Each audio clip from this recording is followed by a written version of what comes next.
Welcome to the Brattleboro Citizens Breakfast. One of the things that I've been thinking about recently was this quote, which I'll try to paraphrase, that community is formed not so much by cooperation, but sometimes by the way that we resolve conflict. And there's a new director, a new executive director for the Brattleboro Community Justice Center, and that's Darah Kehnemuyi.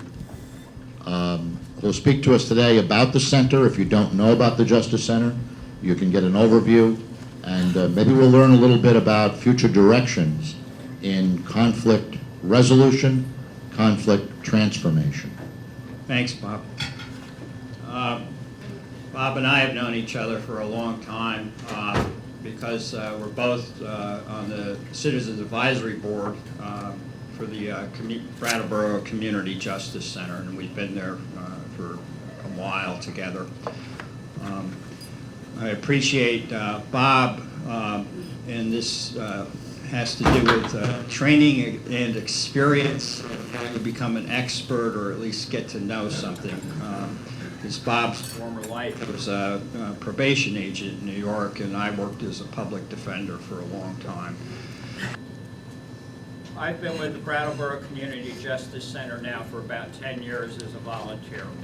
I started there originally when my wife and I moved to Brattleboro, and I walked into their office one day and was interested in doing mediations for them.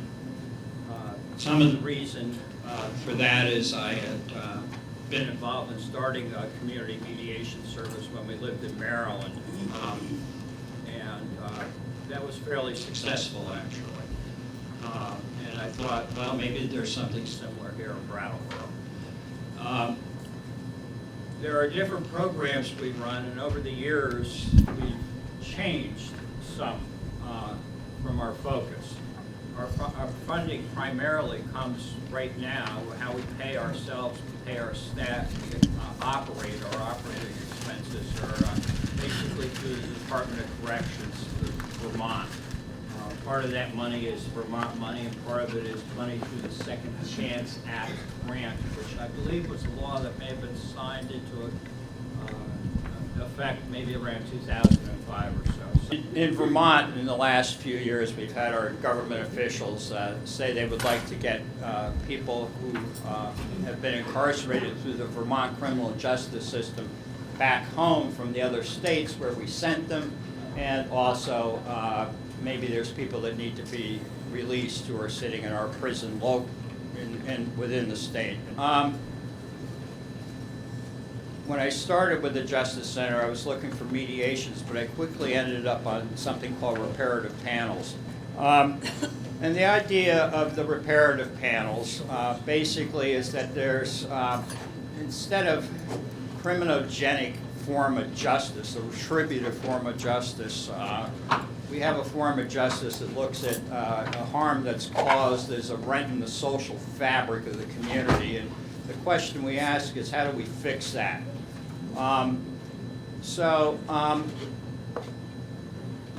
Basically, when a reparative panel operates this way, we have someone referred to us by either the court or the police or the state's attorney's office, and they come in and we meet with them once a month for 4 months. That's the standard plan. And we talk to them about 4 things. First, who was harmed? And this is a conversation that continues over a period of 4 months.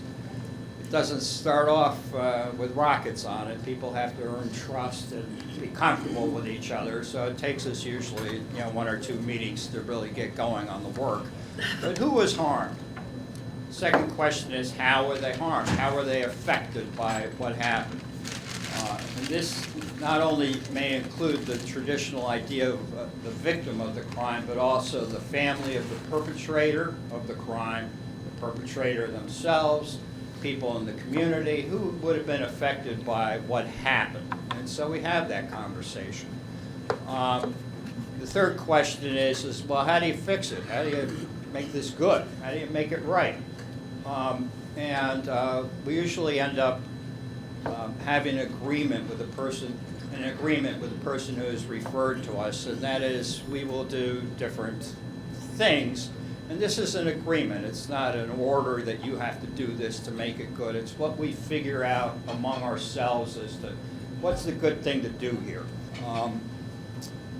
We used to have a lot of DUIs for driving while under the influence of alcohol come to us. We don't have so many anymore, but when we did, one of the problems we had in town was that the bars closed at a time after the public transportation was no longer there, and you couldn't get a cab or whatever, and we've had actually people set up rideshare programs out of the bars that closed late. So some of the solutions can be fairly creative. Every now and then, and this is what we're asked to do, is we would have the victim of the crime come in and also meet with the panel, sometimes with the person who had caused the harm or had the effect on them, and sometimes not. At first, this didn't work really well because our referrals were straight out of the, well, not straight, were later out of the court system as a condition of probation. So anyone who knows how the court system operates, that was a year to a year and a half down the road, and at that point, people who had been a victim had probably moved on in their lives and had no interest in coming back and revisiting a situation that they found painful. So we had difficulty having those folks come in. Right now, we're getting more direct referrals early on in the process, which is helpful because we can have more contact with the people that might have been affected or harmed in a particular situation. And so when we can, we also have a conversation with them, and they can be invited to be part of the reparative process if they wish to. There's been a consolidation of the justice centers around the state within the last few years. When I started at Brattleboro, we were originally one of the first centers around the state. There were maybe 4 to 8 justice centers around the state when we started ours, which was before I arrived, but there are now 20. There is a network of the directors of the justice centers. None of this existed 10 years ago. And they've recently hired an executive director who's actually a professor from Norwich University. So in any event, there is this effort at consolidation of the operations of the different justice centers around the state. That may be a good thing to a certain extent, and then again, you have to be careful that you're not ignoring local grassroots issues. The reason I bring this up is when I first started at the Justice Center we have in town here, all our reparative panels were actually very locally grassroots, homegrown panels, and it was kind of fun meeting people, actually. That's one of our programs. Last year, if I can remember roughly the statistic, I think we ran something like 45 to 48 of these reparative panels last year. So it's a good number of panels we have. There's some initiatives to increase the amount of that work that we're doing. We've been talking with the police department and the state's attorney's office most recently about getting more direct referrals right from them. We've been asked by the chief of police to help out with any community mediations. These tend to be neighbor disputes that just go on forever because two people just can't get along, and 1 month one's doing something to the other, and then the next month the other is doing something to the first one, and it just goes back and forth. And the solution is not to arrest people, although unfortunately maybe that's what has to be done on the ground when you're there in the situation. But long term, it's probably a better idea to see if somehow this animosity can be resolved in some way, and that's a transformation, for example, Bob was talking about. Our other major program, and our funding does primarily come through the Department of Corrections and the federal Second Chance Act grant that they receive, is our Circles of Support and Accountability. It's a prisoner reentry program, and Tad had raised his hand. I know I sat on one of these with him for a while. These groups meet once a week for about an hour with someone who's recently released from prison. Last year we did 7 or 9 of these. It's more labor intensive than the reparative panels are. I came to these when this was first proposed to run this kind of reentry program through the local justice system centers. I imagine it could have been run in another, through another agency or whatever, but the decision was made, let's see if the justice centers can handle this. I came to this because when I was an attorney, I would stand up in court with people who were violating their probation, who had no new charge, who had lost their place to live, and lost their income, lost their car, couldn't get to their drug program, couldn't do, and it was just a domino effect. And I would stand there with this person trying to keep them out of jail and think how awful the situation was, because it would have been so simple to have prevented it from happening. It didn't make sense to me. So in any event, the way I was thinking led me to offer to help out with the Circles of Support and Accountability. We have a reintegration specialist in our office, a guy named Jim Cesare, who used to work at different social service agencies around town, and Jim is great. We get people coming out of jail who don't have identification. We get them some kind of identification. If they're veterans, we help get them their veterans benefits. If they're on Social Security disability, we'll help them with that. 2 people we've recently been able to wrestle with the Department of Motor Vehicles and get them their driving privileges back. We help with housing. The simple stuff. We'll go to Experience Goods and get them pots and pans and boots in the winter. Just things people need to get around and to survive. We help them with some of their grocery shopping because of, first of all, transportation problems some of these folks have, and then secondly, they usually are on a fairly tight budget, and so we help figure out how to use their money. The national statistics on the recidivism rate for people that come out of jail that go into this kind of program are huge. Recidivism drops, and I apologize, it's kind of seat of my pants to say this to you, but it drops from 70% down to something like 30%. It's a huge drop in recidivism because these programs are effective. That's what we mostly run now. I'd like to see more mediations done. I'd like to bring them back. We'll need to train more people to be mediators, and we'll have to find a business. Right now we're looking at tenant to tenant kind of mediations, say for example through the Wyndham Windsor Housing Trust. And there's others that we could have, the community mediations, for example, through the police department.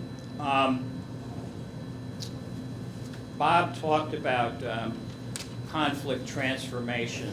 I found in my experience one of the most difficult but the most important things to do when you're sitting in a room with either someone who's been sent there to participate in a reparative panel or a COSA is to be able to listen to them and to listen to what is going on with them deeply. Not just the words, but really what's going on there. That is where the transformation happens. I've seen this in mediations when we have different sessions, and the first one is kind of rough, and then the second one people start drawing out their issues. But if the mediator actually can reflect the process of what's it called, reflective listening, and just do it, the people who are participating, and then that's where, you know, I hear what you're saying, and I'm listening to what you're saying, and this is what I hear. If the mediator can do that well enough, you can actually get the two people to do it. And I've been involved in mediations where the third session, I could just step out of it and let them go at it. And it's a wonderful thing to watch. Not because it's, you know, I think the reason is because you know that's going to carry over outside of that room. They learned something, that whatever brought them there in the first place is going to get resolved, but more than that, other things in their lives may fall out better for them. So that's a very heartening thing. That's a transformation. And I was particularly thinking of, do you have a relationship with the high school? Because there is a peer-to-peer group up there, started by Mike, whose last name I'm not going to try. Mike Shostak. Yeah, because I'm interested in prevention, as in training these high school kids so when they get older and go into different communities, they can already start influencing their peers. And It's a good thing. I'm also wondering if you have any idea of working with the contact program up at SIT. I know. Okay, my caveat is I've been on this job for 7 weeks and I'm still trying to figure out the paperwork, let alone programs. But that said, when I first came to the Justice Center, actually Mike Shostak was one of the employees at the Justice Center. I can remember walking into that office and seeing him sitting at the desk on the left. After a few years, Mike had gone over to the high school, and there's nothing wrong with going over there and talking to him and asking how you can help out, if that's what you want to do. Mike and I were at a state conference together with about, I don't know, it's 150 people there. This is 2 years ago. We're up in Lake Maury, I think is where it was. But in any event, one of the sessions that he and I both ended up in was the high school peer mediation session, and they had 30 people in that room. I sat at a table about this size with 6 high school students from South Burlington, because I said, what the heck, I don't know what's going on here. And they were engaged and they were invested in the process of the peer-to-peer mediation in their school. I was really impressed with them. So the contact program at SIT, I still need to make the connection. Green Street School, which is 70% free and reduced lunch, and children who live in poverty, has a program, a peer-to-peer program. And I think they call it restorative justice. And the principal, the new principal, Mark Spino, was responsible for bringing that together and included a Senate, student Senate. And I'm wondering if that's something that you could find a way to engage in, or if there are any resources you have that might be useful to them. Would you be? It's an elementary school. Yeah, I know where it is. Yeah. Would you be interested in connecting me up with them at all? Yeah, Could you do absolutely. that? I'd be happy to talk with them and, see. And we're talking about. Maybe there's some synergy there, maybe, Well, but it could be- let's find out. Yeah. Let's find One of out. the things we're looking at, regardless of what we decide to do in terms of the law, is sharing those kinds of programs across all the schools in the district. So Right. it could become even a larger activity. Good, I don't very know about good. the synergies, but it might be, it's Yeah. worth looking into. If you wouldn't mind, we can have a conversation. Yeah. It's good, it's good. Doug? Hi. What is the geographic area that the center serves? And unrelated to that, what kind of person is appropriate to serve on these panels, and what kind of training or support do volunteers to be either part of the restorative justice or the COSA panels, what kind of support and training do they get? Okay, the geographic area is actually the greater Brattleboro area. For example, I know I'm tied into another nonprofit. The funding comes through the town in part for the operations of one of their programs, and we have to pay attention to staying as close to Brattleboro as we can. Our area can be as wide as southern Vermont up to the point where we're butting into where another justice center might, be of service. So let's see, we have us in our southern area here. It's Brattleboro, Bellows Falls, and Springfield basically are the justice centers. There's Bennington, but that's over the mountains.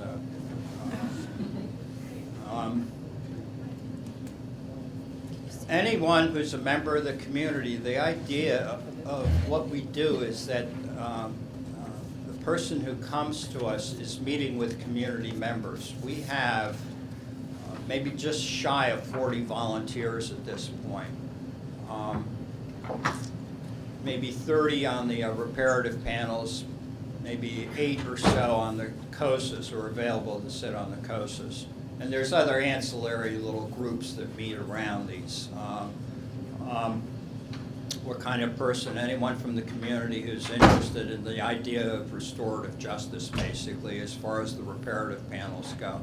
Anyone from the community who's interested in helping someone come back to their community from prison after they've left is appropriate for the prisoner reentry program. Mediations, I have to get that up and running again. It's faded a little bit over the last few years, but I think that'd be a worthwhile effort. The training that's involved, the reparative panels, again, there's a statewide consolidation going on, so the degree and the type of training is in flux right now. The COSA training tends to be, well, when I did it, it was 3 sessions, 4 hours each, if I remember correctly. Actually, one of them was an all-day session. But I was in the first group of people ever to be trained, and so the training has probably changed a little since then. The Department of Corrections is producing manuals. The reparative panels, the training is about the same. It's usually, when I went through the reparative panel training, it was 3-4 hour sessions, and mostly it was about, the core of what was happening was how to be a good listener more than anything else, I think. And then the scheme, who was harmed, how were they harmed, how do you fix it? And the fourth point I forgot, folks, is how do you keep yourself from getting in this kind of fix again? So the first one is, do you have enough COSAs for all the people who are coming out who might need one? Right. And the second question is, I'm wondering, you mentioned like some of the supports you provide for people like shopping and housing and so Mhm. forth. You didn't mention employment, and I'm just wondering like how hard it is for people who are coming out of prison with a record to actually get employment, and if there are challenges with that, like is there other ways that you help people deal with that issue? Okay. I'm sorry, give me the first question. The first one was, do you have enough of the COSA panels for the need, people Right. who are coming out of prison and might need one of those, prison or jail? Okay, there are a lot of moving pieces when someone comes out of prison. The bottleneck, the problem, which if you think about it a little bit is obvious, is housing. There's not enough housing in our area. Whether or not a person is coming out of prison, there just isn't enough housing. Some of the folks we have as core members, that's the person who's reentering society, we call them a core member, but there's certain places they can't be housed, so we have to be careful. And that's not us doing that, that's the people at the Department of Corrections who have to determine what appropriate housing might be for certain people. But in any event, housing is the problem. We could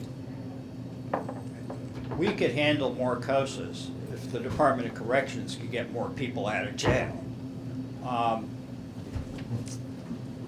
We can run effectively at about this point, maybe 5 or 6 at a time, but we can handle another 3 or 4. Those could be put together to do.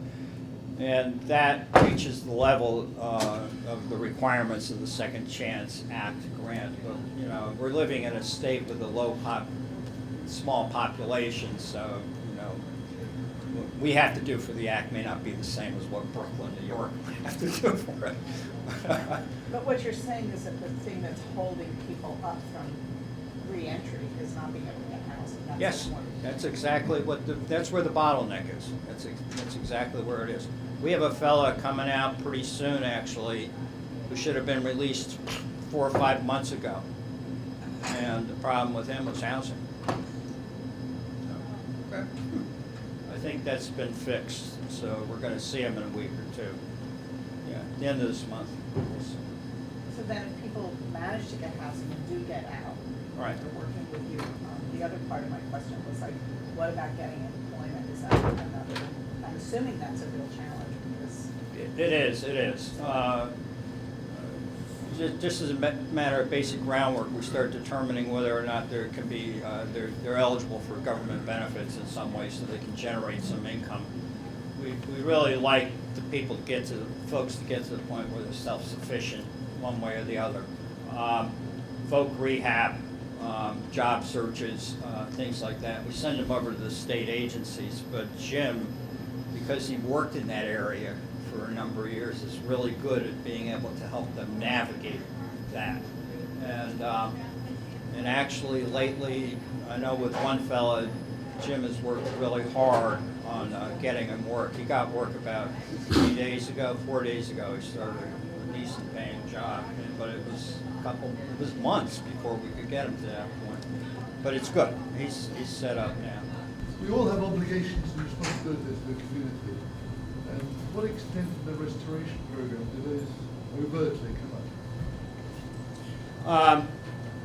They come up in different ways at different times, Jeff. Part of this circle of support and accountability actually is the accountability portion, and this is where actually the reparative panel process, those 4 questions I told you, bleeds over into what we're doing in the COSAs. So those questions get asked and talked about, and if they're not talked about well enough, they get talked about again. We do it until it seems it's about right. Accountability to the community. The statewide logo, if you will, of the COSA program, Circles of Support and Accountability, is no more victims. And basically, that's an important part of what we're trying to do, is get people safe, stabilized, set up so that they're productive members of the community again, or they're part of the community, and they can be trusted and everyone's safe. Thank you very much.